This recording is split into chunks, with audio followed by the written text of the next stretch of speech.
Get ready to raise the dead. On this edition, we're resurrecting Blood Beach, a forgotten eco-horror swimming firmly in Jaws' wake. In fact, Blood Beach borrows directly from Jaws 2 for its tagline, "Just when you thought it was safe to go back in the water, you can't get to it." That's because beachgoers are being gobbled up by an unknown creature slithering under the sand. Blood Beach kicks off with David Huffman as Harry, a harbor patrol officer heading out for a swim. Before taking the plunge, he stops for a polite chat with an elderly friend out for a morning stroll on the beach. While he's in the water, the lady's swallowed by a sinkhole. Harry hears her cries, but there's no trace of her by the time he gets back on land. Harry alerts local detectives, but there's not much to go on. He calls in Mariana Hill as Catherine, the woman's daughter and Harry's old flame. You can see where this is going. The pair make goo-goo eyes at each other until Mom's dog gets its head bitten off by the sand monster. Then a teenager has her legs mangled while buried in the sand. The string of odd occurrences goes public, and the stretch of sand is dubbed Blood Beach. B-movie regular John Saxon is brought in as Captain Pearson to lead the investigation. He has the beach backhoed from Santa Monica to Venice Beach. Unfortunately, the search comes up empty. Meanwhile, the bloodshed continues.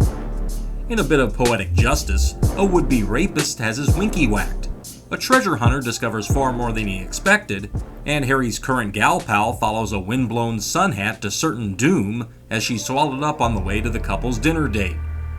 Fortunately for the recently divorced Catherine, this development opens the door to rekindle her flames of passion with Harry, and the audience is treated to a veritable love during wartime montage. Things aren't wine and roses for Pearson. He has the city council, DA, ASPCA, and other authorities breathing down his neck. Fortunately, there's a break in the case when Harry and Catherine investigate an abandoned underground storage area. Catherine literally stumbles upon the creature's lair and leftovers, the remains of 16 people. With its nest discovered, Pearson wires the locale with infrared cameras.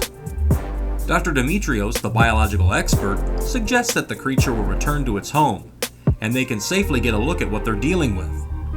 Pearson also has the place wired with explosives to destroy it once they get a good look.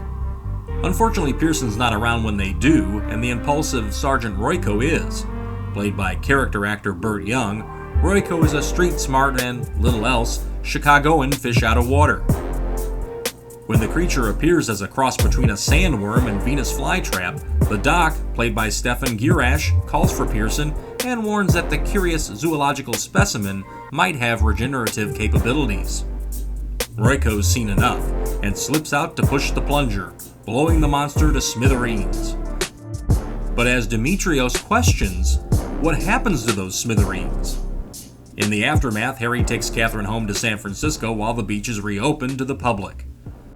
But multiple sinkholes start appearing across the beach, indicating that the problem has now multiplied, just when you thought it was safe to sunbathe. Although it lacks the budget and narrative quality of better Jaws clones such as Joe Dante's Piranha and Louis Teague's Alligator, Blood Beach has found a cult following, and it might have inspired its own imitator in the 1990 film Tremors. Featuring carnivorous sandworms eating an unsuspecting population in a small western town, Tremors takes Blood Beach's premise to new territory on a bigger budget.